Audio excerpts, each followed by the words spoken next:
Hello guys, good evening all of you. आज मैं आप सभी के सामने उत्तर वैदिक काल पढ़ाने जा रहा हूँ। पिछले एपिसोड में मैंने ऋग्वैदिक काल को पढ़ाया था और आज मैं वैदिक काल का उत्तर वैदिक काल आप सभी को पढ़ाऊँगा। चलिए पॉइंट की तरफ चलते हैं। उत्तर वैदिक काल कब से कब तक मनाया गया? उत्तर वैदिक काल का समय कब से कब तक जाना जाता है? उत्तर वैदिक काल का समय 1000 टू 600 BC। उत्तर वैदिक काल का समय 1600 BC तक जाना जाता है।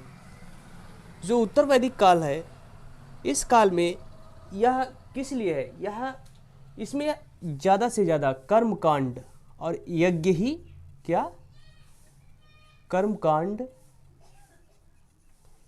एवं यज्ञों के लिए जाना जाता है। किसके लिए? यह कर्मकांड और यज्ञों के लिए उत्तर वैदिक काल जाना जाता है। किसके लिए? कर्मकांडों एवं और यज्ञों से संबंधित यह काल है उत्तर वैदिक काल। चलिए इसके बारे में हम और डीपली पढ़ते हैं। जो यज्ञ विधान क्रिया है, जो हमारी यज्ञ विधान क्रिया है, जो यज्ञ होते हैं, जो यज्ञ विधान क्रिया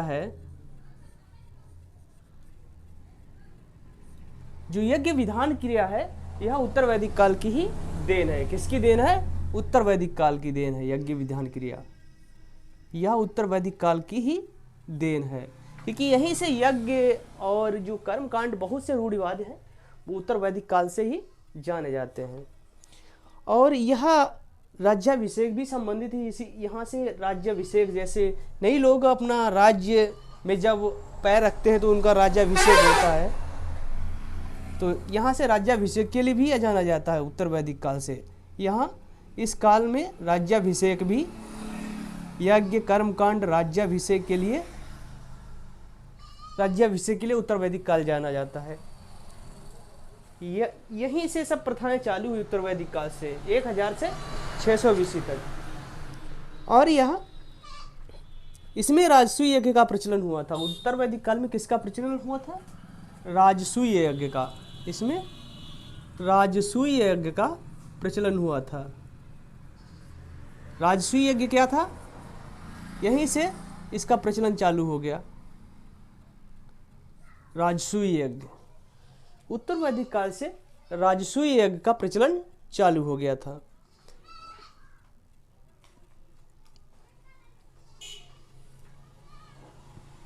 वाजपेय यज्ञ क्या होता है? राजसूय यज्ञ और वाजपेय यज्ञ।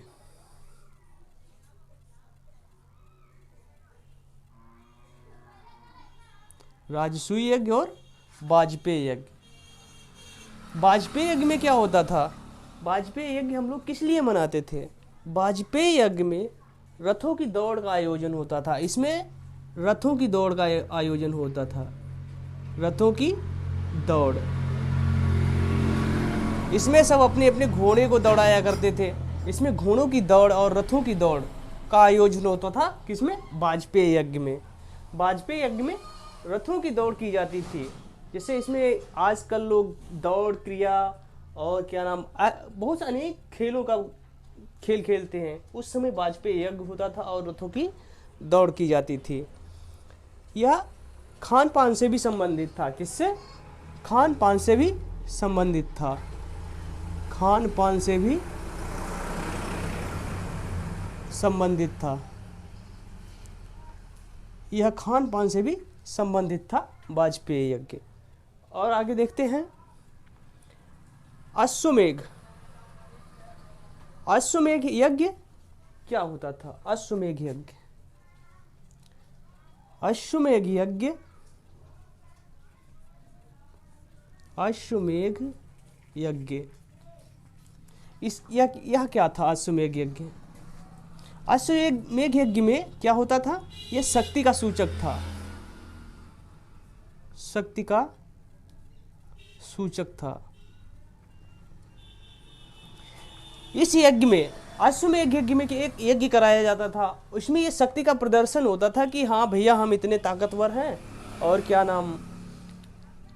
ऐसे हम लड़ाई लड़ेंगे। इसमें ये अपना घोड़ा छोड़ देते थे, घोड़े की आँख के ऊपर पट्टी बांधकर घोड़ा छोड़ देते थे कि हाँ हम युद्ध के लिए तैयार हैं अश्वमेध युद्ध। अब क्या होता है, अब तो तलवारें और गोलियां चलती हैं कि, और आज क्या हमारे पास AK-47 है तो हमसे बड़ा कोई पावरफुल नहीं है।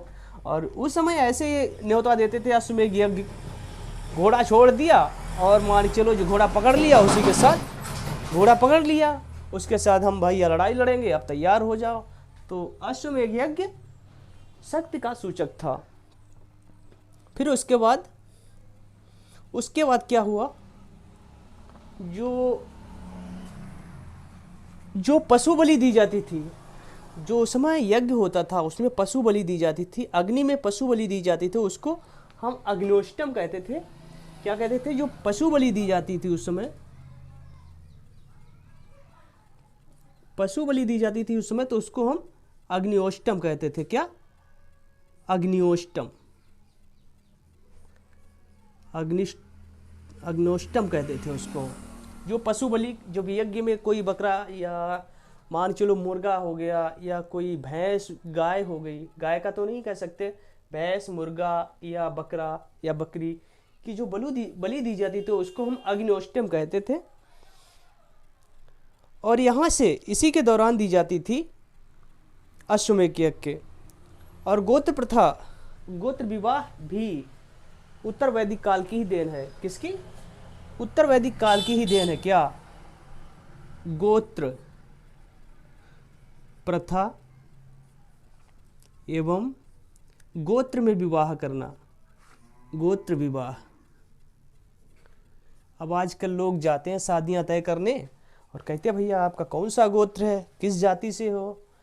तो जाति प्रथा, गोत्र प्रथा और गोत्र विवाह सब वैदिक, उत्तर वैदिक काल से ही, उत्तर वैदिक काल की ही देन है।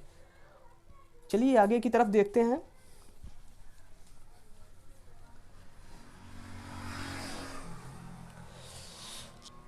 उत्तर वैदिक काल किसने, कर्मकार और यज्ञों से संबंधित उत्तर वैदिक काल है। इस काल का जो मुख्य व्यवसाय था, इस काल का जो मुख्य व्यवसाय था, इस काल का जो मुख्य व्यवसाय था वो क्या था, इस काल का जो मुख्य व्यवसाय था वो क्या था। इस काल का मुख्य व्यवसाय कृषि पर आधारित था। किस पर, कृषि। इस काल का मुख्य व्यवसाय था, क्या था, कृषि पर आधारित था उत्तर वैदिक काल का जो मुख्य व्यवसाय। जो जन्म पर आधारित वर्ण व्यवस्था, जो जन्म पर आधारित वर्ण व्यवस्था भी, जन्म पर आधारित वर्ण व्यवस्था भी, वर्ण व्यवस्था उत्तर वैदिक काल की देन है। जन्म पर आधारित वर्ण व्यवस्था से एक लड़का पैदा हो गया कि भैया कौन से वर्ण है, क्या वर्ण है, इसमें कौन से गोत्र का है, क्या इसकी राशि है, क्या इसका नामकरण किया जाना चाहिए, सब उत्तर वैदिक काल की देन है। ये जन्म पर वर्ण व्यवस्था भी इसी की देन है, उत्तर वैदिक काल की ही देन है। प्रथम बार पक्की ईंटों के अवशेष, प्रथम बार पक्की ईंटों के अवशेष उत्तर वैदिक काल में ही मिले थे। जो प्रथम बार ईंटों के अवशेष, पक्की ईंटों के, जैसे पक्की ईंटें थी, प्रथम बार पक्की ईंटों के अवशेष कहाँ से मिले थे, ईंटों के अवशेष कहाँ से मिले थे, उत्तर वैदिक काल, उत्तर वैदिक काल से ही मिले हमें, उत्तर वैदिक काल से। उत्तर वैदिक काल से कहाँ, किस जिले से, कौशाम्बी नगर से,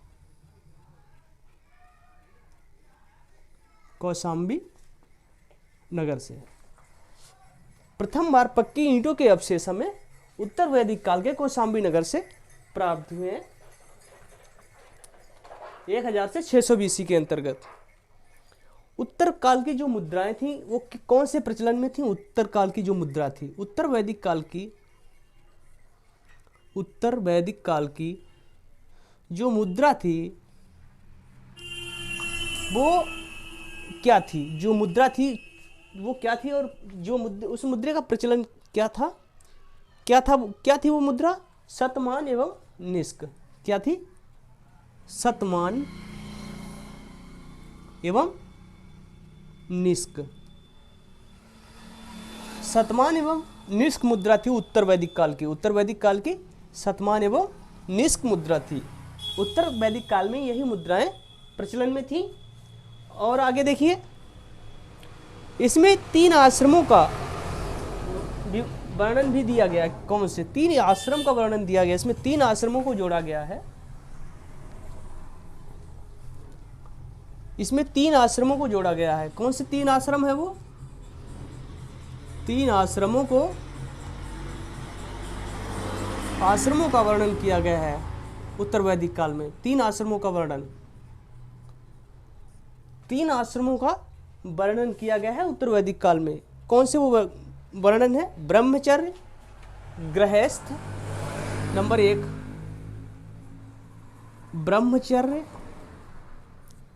ब्रह्मचर्य एवं गृहस्थ, और तीसरा ब्रह्मचर्य गृहस्थ और वानप्रस्थ। क्या? वानप्रस्थ। इन तीनों आश्रमों का वर्णन उत्तर वैदिक काल में किया गया है। किसका? ब्रह्मचर्य, गृहस्थ और वानप्रस्थ। ये 3 आश्रम हैं उत्तर वैदिक काल के। उत्तर वैदिक काल में छंदोग्य ग्रंथ और उपनिषद में इसका वर्णन किया गया है। किसमें? छंदोग्य ग्रंथ और उपनिषद में इसका वर्णन किया गया है। और भारत का प्राचीनतम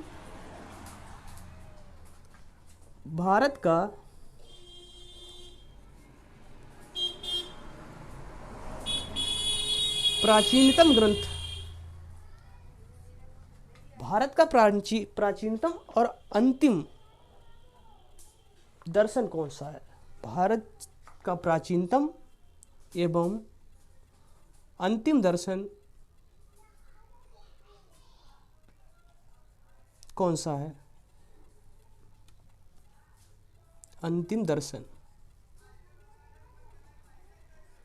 भारत का प्राचीनतम और अंतिम दर्शन कौन सा है? सांख्य दर्शन। कौन सा? सांख्य दर्शन। यह भारत का अंतिम दर्शन है।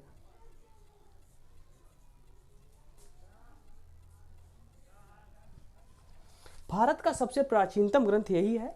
भारत का सबसे प्राचीनतम दर्शन कौन सा है? सांख्य दर्शन। और जो जानकारी हमें उत्तर वैदिक काल से मिलती है वह कर्मकांडों और यज्ञों के ऊपर ही डिपेंड है। 1000 से 600 BC तक। पिछले अध्याय में हमने ऋग्वैदिक काल को लिया था और वैदिक काल का ऋग्वैदिक काल में पिछली क्लास में हमने ऋग्वैदिक काल को डिस्क्राइब किया था, समझाया था आपको। और उसका दूसरा पार्ट है उत्तर वैदिक काल। आज मैंने आप सभी को उत्तर वैदिक काल में बताया। उत्तर वैदिक काल कर्मकांडों और यज्ञों पर ही आधारित है। इसमें जो मानव की रूढ़वादी है, मानव जो रूढ़वादियाँ बनी है, मानव जो यज्ञ प्रचलन हुआ है मानवों के लिए, जो इसी में सब दिया गया है। Thank you so much.